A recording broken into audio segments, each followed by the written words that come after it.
Mary had a little lamb, whose life was white as snow, the whites of her eyes bloodshot red for crying away the remnants of her innocence in remembrance of a childhood that used to be. Tears fell into her lap, mingling with the fluid that was flowing from between her legs, spilling all of her secrets, her chest heaving, her mind trying to decipher if the pressure her lower abdomen was receiving actually meant she was in labor, uncontrollably weeping. Once your water breaks, it's hard to fix it. She thought about how ridiculous a notion it was to let them in, but she was captured in the rapture of their grins, gave them total access to her garden, so every Peter Piper picked and pecked at her heartstrings made her heart bleed with emotions she never felt before. She was a little China teapot, meant to be handled with care. Where were her parents? Could be in London, maybe France, while the big boys pulled down her underpants. Understand, she was still a little girl, nervous.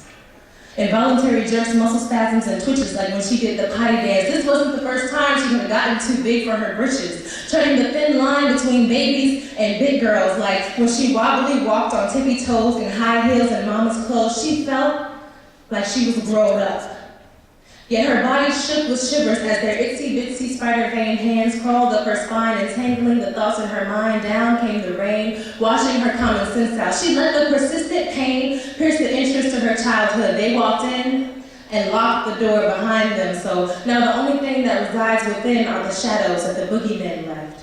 She was too fragile for this game.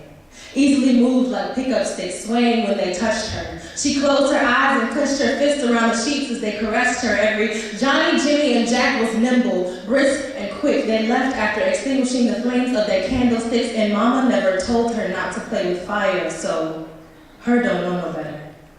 Wandering about life aimlessly and blind because she spent so much time crying her eyes out. Now, she sits in this pew, her big blue eyes slicked with dew, and they twinkle, twinkle just like stars. Little girl, petty preschool wishes won't get you far, prayers do. But she couldn't kneel before God because he would be man number 1001 that she got on her knees for. She thought about the only thing her mama ever told her.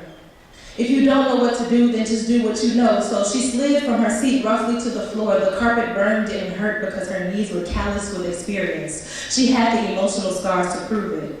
Tear-stained rings around her rosy cheeks, her throat dry. Couldn't even manage half a pocket full of prayers. Her tongue tied like two looped bunny ears. Couldn't spit her words out, couldn't tell God what she had done. For 9 months, she had eeny, meeny, miny, moed, adoption, motherhood, or abortion, toe-to-toe with no one but herself. She just did what she knew.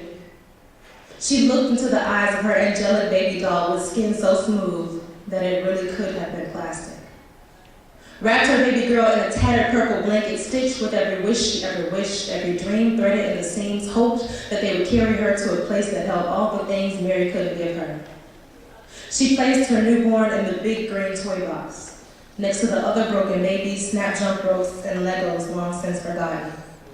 And sadly, when Mary left that back alley, her lamb did not follow, trying to ollie ox and free herself from the maternal bonds binding her in a corner, taking one step forward to take 10 back in this board game of boredom brought on from being boarded up and confined in lonely spaces, places of silent solitude and feelings of being incomplete. She wasn't ready to be a mother goose. She still had the wide, broken, blue-eyed innocence of a child, thinking every decision is as simple as ABC, but never knowing that out of all the things you can hide in a toy box, reality ain't one of them.